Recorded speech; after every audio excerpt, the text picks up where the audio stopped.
Vamos a empezar. Primero que nada, buenas tardes a todos. Buen lunes. Feliz lunes, mi hermoso, sensual y altamente desechable capital humano. Voy a poner a grabar por acá para darles la bienvenida, el saludo cordial, como siempre. Saben que compartir mis tardes con ustedes, capital humano, siempre es un placer gigantesco. Me da muchísimo gusto, además, ver cómo la gente me saluda de diferentes lugares, diferentes países. Saludos de Uruguay, saludos de Chile, de Ecuador. Saludos a todos ustedes. Qué gusto que estén por acá. Hay que compartir información, hay que compartir crítica, hay que compartir ideas, hay que compartir diferentes teorías, interpretaciones de lo que nos está sucediendo, porque muchas veces las cosas que nos suceden a todos al mismo tiempo. Y tendemos a pensar que aquellos eventos aislados que suceden en nuestro país son realmente los más importantes cuando hay todo un contexto geopolítico mucho más importante que está por detrás de todo esto y habría que ponerle intención, ¿ok? Bueno, muy bien, vamos a ver qué está sucediendo por el mundo porque hay un par de noticias que me gustaría revisar. Empezando por esta, el presidente Bukele de Salvador. Ayer, bueno, durante el fin de semana se hizo muy viral un video de él encarcelando o conduciendo de una cárcel a otra a cerca de 2,000 presos, este es el video, moviendo a cerca de 2,000 presos que estaban siendo transferidas a una nueva prisión en El Salvador. Bueno, El Salvador es un país que tiene una fama... además que seguramente otras cosas, un país que se ha reconocido mucho por la actividad criminal que tienen sobre todo las gangs como Salvamaratrucha y otros grupos delincuentes bastante conocidos.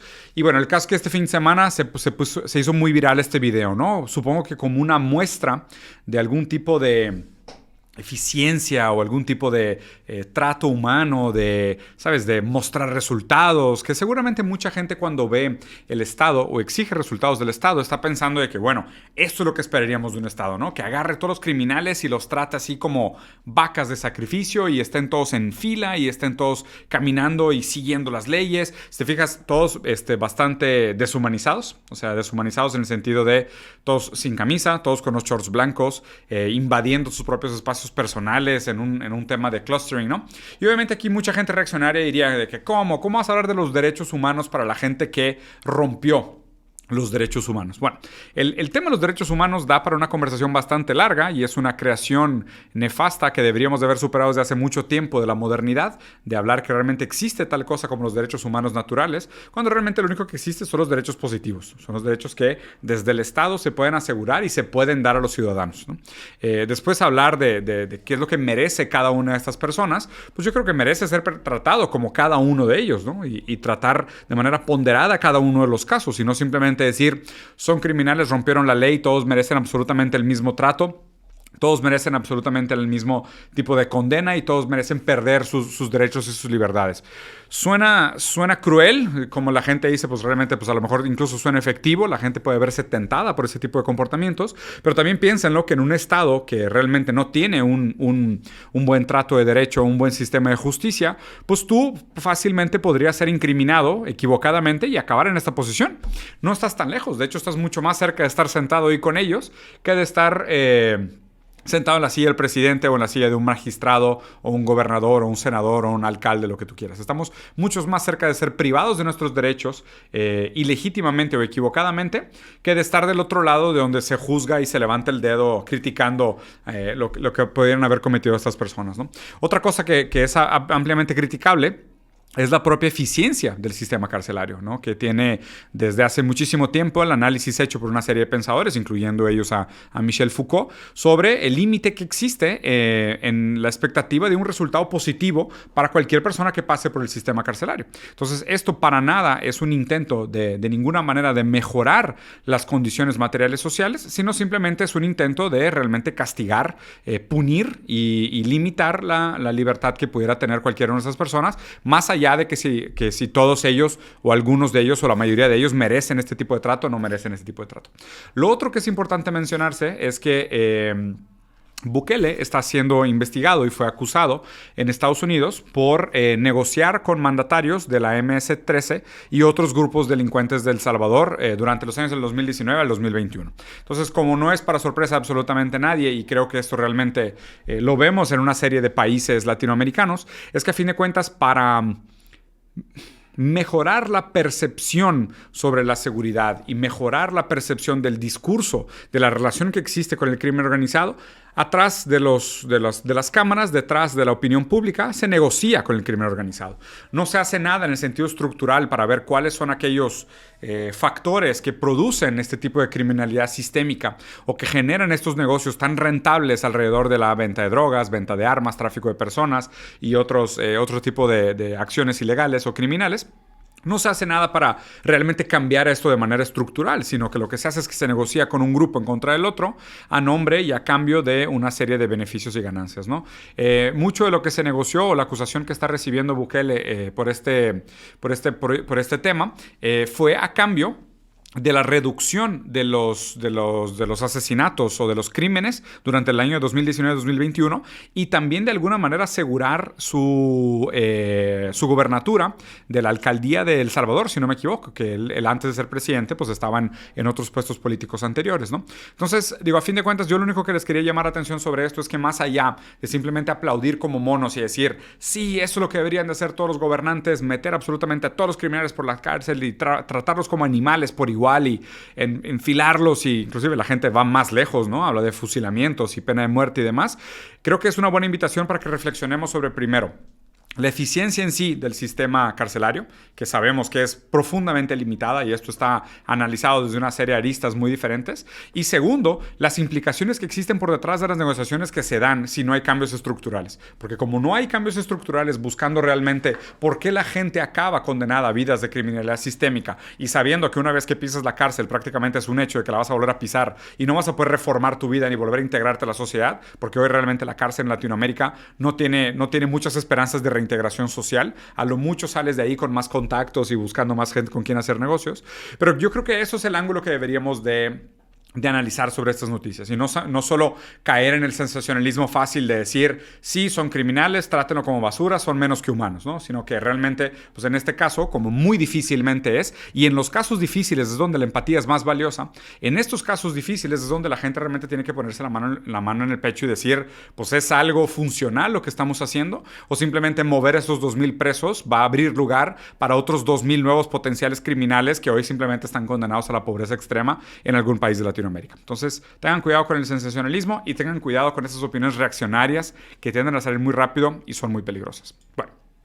Pasando a la que sigue, hace poco, al final de la semana pasada, cumplimos 1 año de la guerra de Ucrania. ¿Qué implica 1 año de guerra en Ucrania, ¿no? Además de una serie de efectos para Europa, como por ejemplo el hecho de que ha aumentado el costo de la energía, ha incrementado también el flujo de refugiados saliendo de Ucrania a diferentes lugares del mundo. Yo en lo personal conozco varios en los cuales saben que tengo toda la empatía con el dolor que ellos están sintiendo y ellos son víctimas de este conflicto bélico. Más allá de tomar partido por cualquiera una de las dos posturas, o la de Rusia o la de Ucrania, yo sí me considero completamente anti-OTAN, anti-NATO, no necesariamente pro-Rusia, pero tampoco pro-Ucrania. A mí me parece que el culpable principal aquí es la cultura expansionista de la OTAN, que ya no tiene ningún significado en el siglo XXI y ha quedado sumamente anticuado y nada más que funciona como un brazo bélico del imperio anglo, del cual sí me opongo bastante, porque pues lo que hacen en el camino es esto: dejar refugiados, quebrar industrias, deshacer familias, causar crimen, muerte y sufrimiento.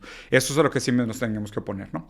Por otro lado, parece que también después de 1 año de guerra estamos llegando en algunos sentidos al límite en diferentes formas y diferentes países han intervenido como para proponer alternativas para el conflicto bélico armado. China la semana pasada presentó, o bueno, la semana pasada se tradujo por primera vez al español los 12 puntos que propone China para llegar a una disolución de este conflicto y que podamos pensar en los siguientes pasos después del conflicto, que es lo cual deberíamos de estar platicando. O sea, no creo que nadie quiera un conflicto armado a gran escala en esta época. ¿Por qué? Por el tipo de armas que podemos usar. El hecho de que estos países tengan acceso a armas, en el caso de Rusia definitivamente y en el caso de Ucrania a través de Estados Unidos, tengan acceso a armas nucleares, esta guerra es algo a lo cual nos deberíamos de oponer fervientemente. Obviamente yo sé que la simple oposición a la guerra acaba siendo una postura, pues, ¿sabes? O sea, como de buenas expectativas y de buenas intenciones que en el sentido pragmático afecta muy poco, porque por detrás los intereses que mueven realmente esta mano armada son mucho más nefastos, mucho más inmorales y realmente les importa muy poco la opinión pública. Pero a fin de cuentas lo que deberíamos estar buscando como comunidad, como sociedad humana, es la vía del diálogo, ¿no? La vía de acabar realmente con este conflicto a través del diálogo en lo que se pueda, de la manera como se pueda, para que esto no escala peor. Porque si escala peor, realmente no hay ganadores en este sentido, solamente hay muchísimos más perdedores por todos lados. Por otro lado, Estados Unidos está hablando, y de hecho esto se mencionó en un periódico alemán, en Bild, dijo que le ponía un límite hasta, si no me equivoco, hasta final de año, o hasta final de año, para que Ucrania pudiera o recuperar los territorios perdidos, o si no, los iban a obligar a sentarse a negociar.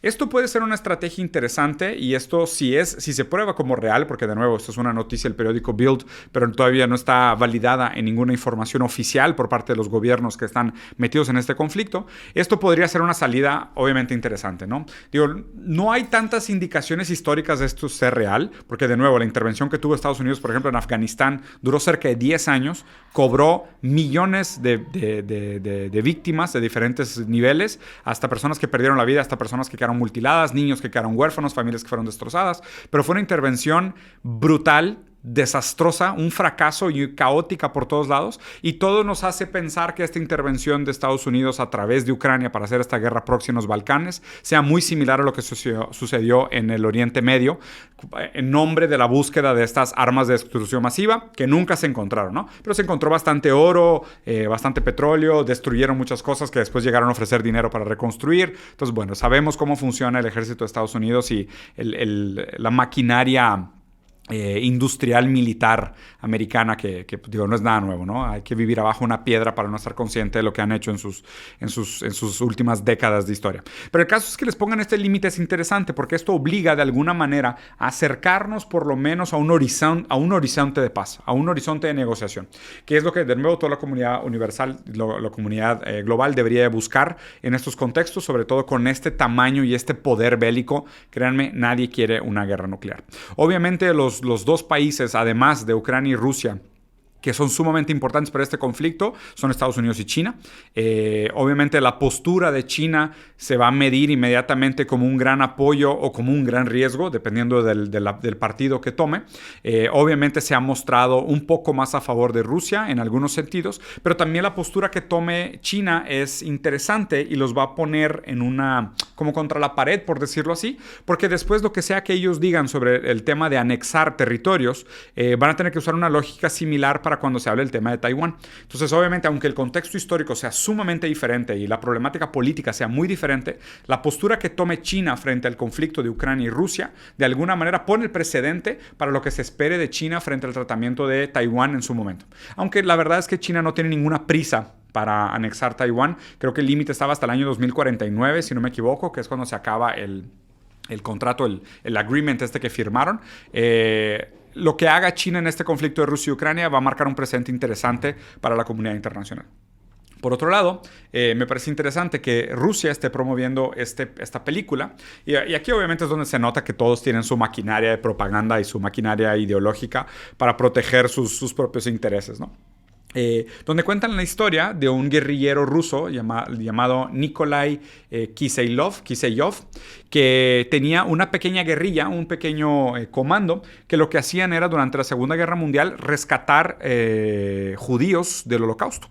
Entonces es una historia real, basada en hechos reales, donde cerca de 2,000 personas son descendientes de personas que fueron salvadas directamente por Nikolai Kiselyov, ¿no? Entonces aquí lo interesante es poner esto, y si se fijan, digo, tú vas bajando, te ponen la noticia y te ponen como, pues, estos eran los verdaderos guardianes y protectores. O sea, los rusos son los verdaderos antinazis. Los rusos eran los verdaderos antinazis. Ellos fueron los que hicieron en gran parte el trabajo de acabar con el yugo del fascismo y liberar a muchísimos prisioneros judíos en esa época, ¿no?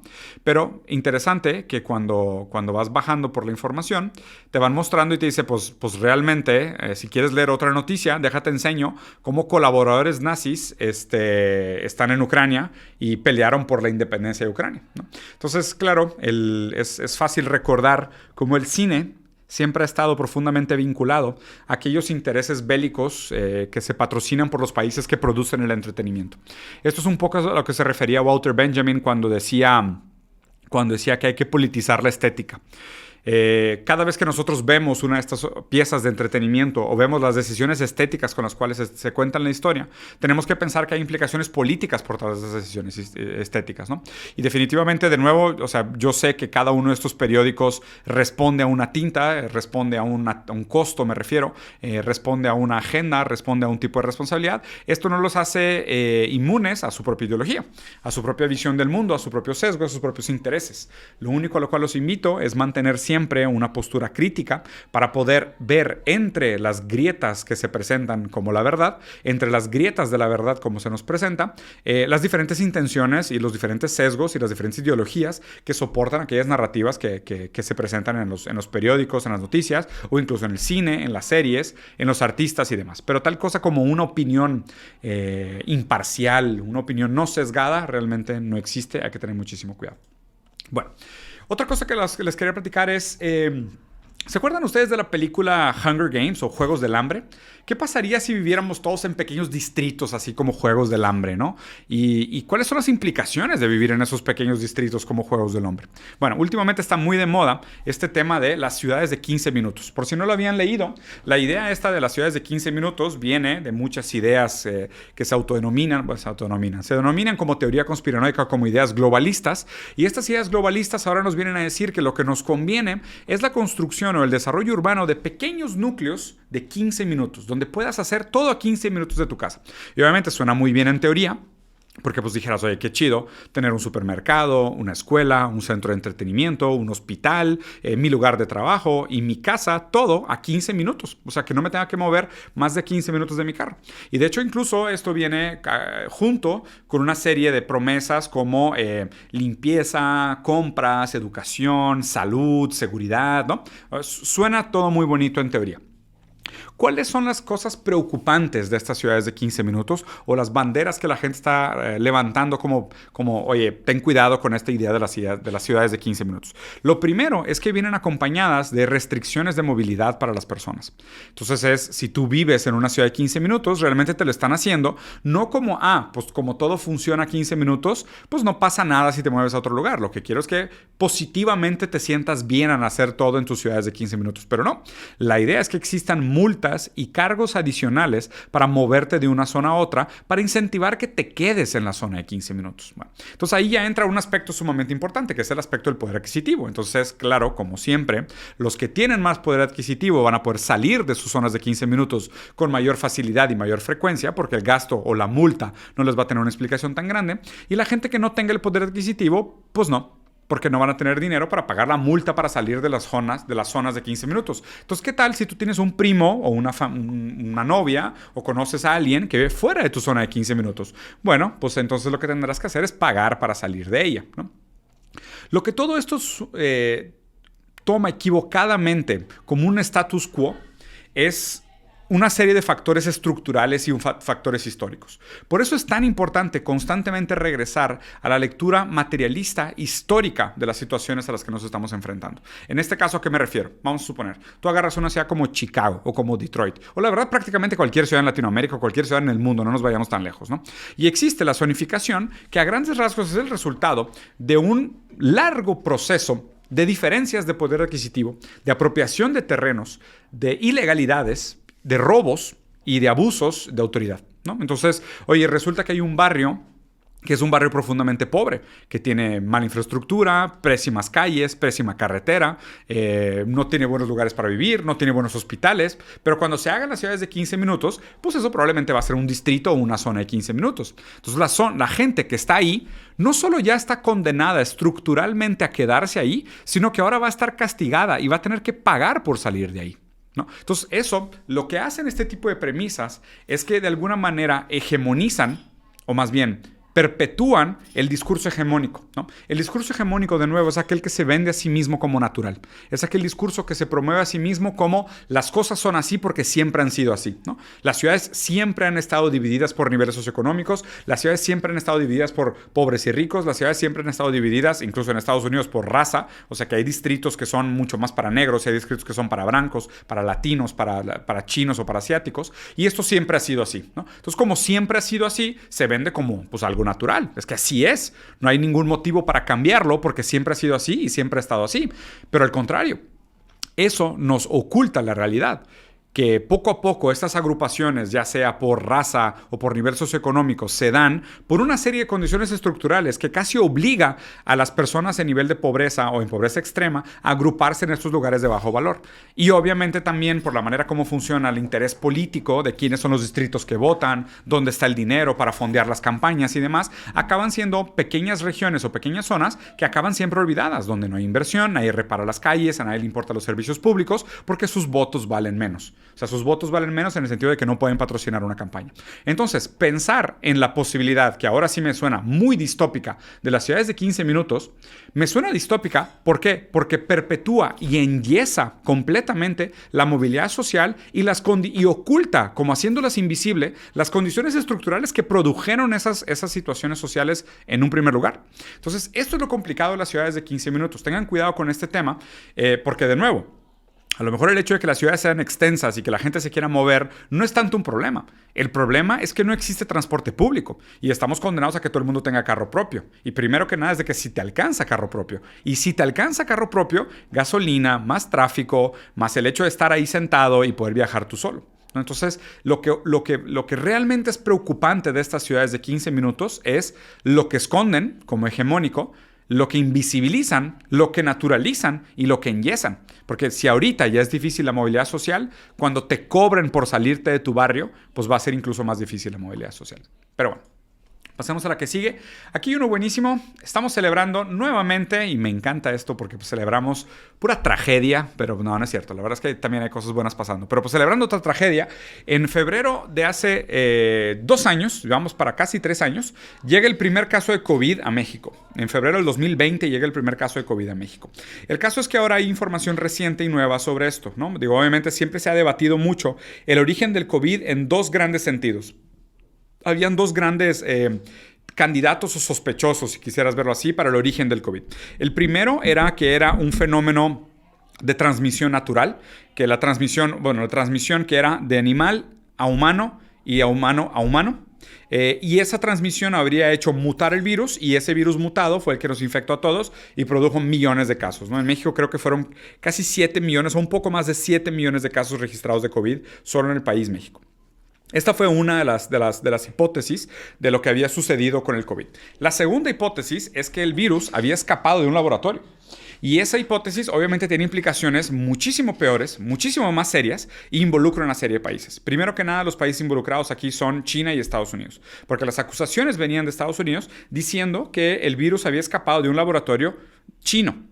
Pero aquí para que vean la importancia del lenguaje. Es muy diferente decir que el virus escapó de un laboratorio chino o que escapó de un laboratorio en China. ¿Por qué? Porque resulta que recientemente el Departamento de Energía hizo algunas declaraciones diciendo que al parecer pueden aseverar con rigor moderado que sí, que el COVID escapó de un laboratorio, pero de un laboratorio americano en China, donde estaban haciendo investigaciones con diferentes tipos de virus y diferentes cepas, y de ahí escapó el virus.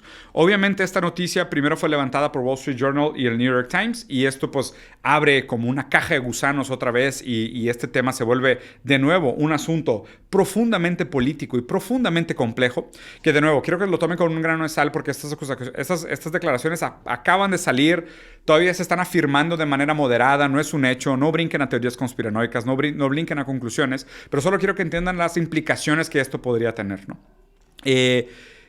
La pandemia en sí, yo creo que va a ser uno de estos hechos que marquen a nuestra generación, que de verdad marquen a nuestra generación. Marquen a nuestra generación porque fue el gran dolor de nuestra época. Resignificó y reformuló en muchos sentidos nuestra forma de coexistir, nuestra manera de relacionarnos, cambió la manera en la que trabajamos, o sea, redefinió completamente la manera en cómo nos vinculamos con el trabajo. ¿Cuántos de ustedes antes no estaban en una oficina y ahora están en home office? Entonces, el virus del COVID realmente fue un parteaguas en la historia de nuestra generación. Es un antes y después. Es un antes de pandemia y después de pandemia. El uso de mascarillas, las vacunas, los efectos colaterales de la vacuna. Y ahora, a 3 años de esto, el hecho de que exista la posibilidad de que puedan haber una responsabilidad por parte de una empresa privada, o a lo mejor incluso intervenciones de estados, puede ser una bomba, pero lo digo en un sentido social, político, económico, mediático. Esto podría ser realmente una bomba. Es verdad también que nosotros tenemos una relación en el momento medio extraña con la historia, en el que, obviamente, ¿no? Por la falta, y por eso refuerzo tanto la necesidad de hacer análisis materialistas históricos sobre lo que nos está sucediendo, hay un cierto nihilismo y un cierto desapego a la historia, un cierto como una actitud denigrante hacia la historia, ¿no? De desimportancia, como que la historia no importa tanto, el cómo llegamos aquí no importa tanto. Pues sí, sí importa y sí importa mucho, ¿no? De hecho, la idea es que nosotros, para poder hacer paz con lo sucedido y seguir hacia adelante, también tenemos que encontrar a los responsables en caso de que existan responsables por estos diferentes hechos.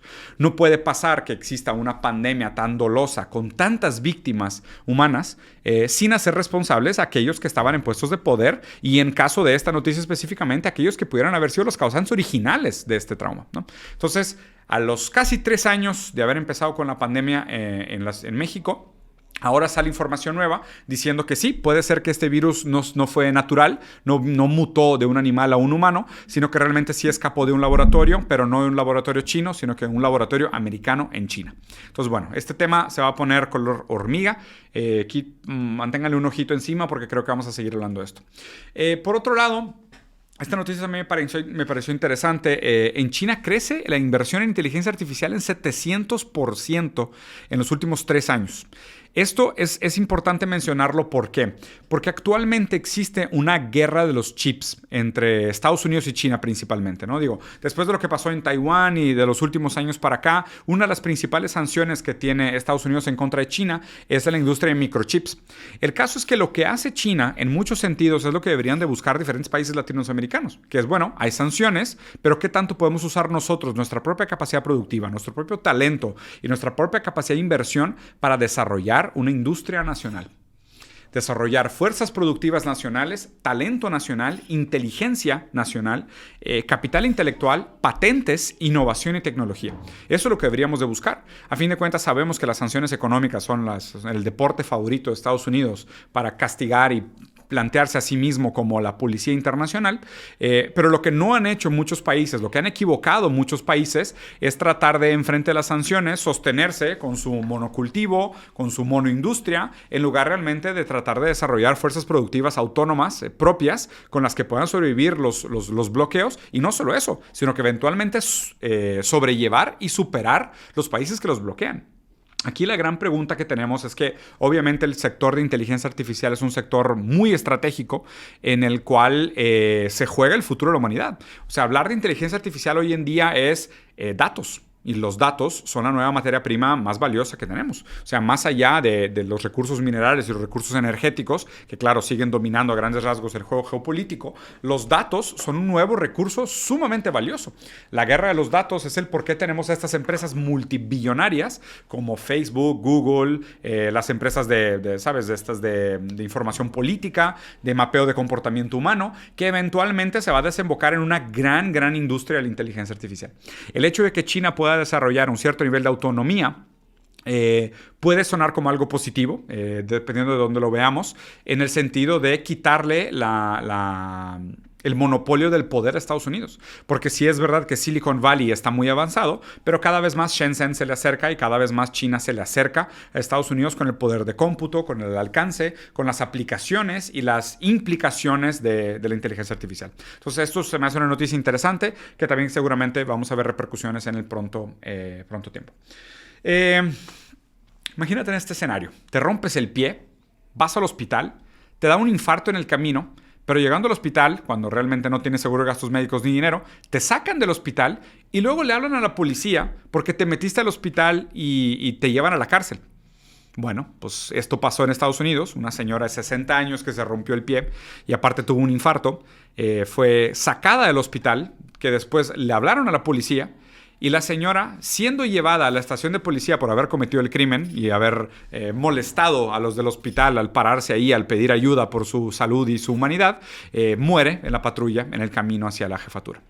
Bueno, Esta noticia se me hace, para variar, distópica, y por supuesto que es una noticia que sucede en Estados Unidos, el país de la libertad, donde eres absolutamente libre de ir al hospital, pero el hospital es libre de hablarle a la policía, y la policía es libre de cargar tu cadáver hasta la jefatura, porque tú eres libre de morirte de un infarto dentro del camión. Me parece hermoso el sueño americano, cada vez más parecido a películas de terror, cada vez más parecido a películas distópicas. Increíble lo que pasa aquí. Pensaba hacer un análisis del anime Cyberpunk, y de hecho lo voy a hacer pronto, porque Cyberpunk está mucho más cerca de lo que pensamos. Esta noticia podría ser uno de los episodios de Cyberpunk. De hecho, esto pasa en Cyberpunk tal cual. Sí, existe un gran sistema médico, curarte sería relativamente fácil, pero hay un problema, no tienes lana. Entonces, pues muérete, ¿no? Entonces, el futuro se ve terrible para cualquier persona que dependa de trabajar para sobrevivir, porque pues con un accidente que te vaya mal y puedas dejar de trabajar a lo mejor 3 meses, pues no solo no te alcanza para pagar la renta, sino que si te accidentas y te pasa algo y te vas al hospital, te meten a la cárcel. Y más te vale que estés bien de salud, porque ese camino a la cárcel te puede matar. Entonces, increíble lo que esté sucediendo, ¿no? En una noticia muy similar, distópica sobre la salud, resulta que 1/3 de la generación Z obtiene su información médica de TikTok. Ok. 1/3 de la generación Z obtiene su información médica de TikTok. ¿Qué implica esto? Okay.